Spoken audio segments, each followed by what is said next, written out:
بھی نہیں سنتا۔ اذان ہو جائے تو میں ہر کام بھول جاتا ہوں۔ تم چاہو تو مٹی خود برابر کر لو۔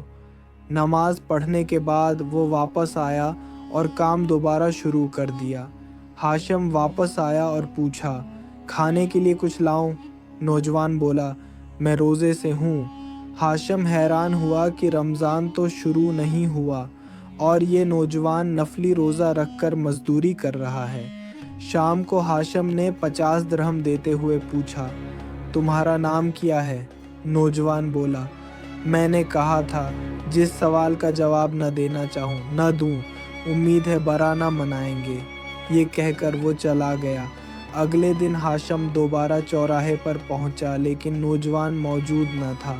دوسرے مزدوروں سے پوچھا تو پتہ چلا وہ صرف پیر اور ہفتے کو آتا ہے۔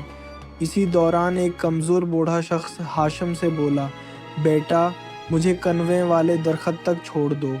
میرا بیٹا بیمار ہے اور دوا ختم ہو گئی ہے، مگر مجھے یقین ہے کہ اللہ اس کی دوا کا بندوبست کرے گا۔ ہاشم نے اسے چھوڑا اور چھپ کر دیکھنے لگا۔ کچھ دیر بعد ایک شخص نیلا رومال باندھے آیا، دوا کا تھیلا دیا اور چلا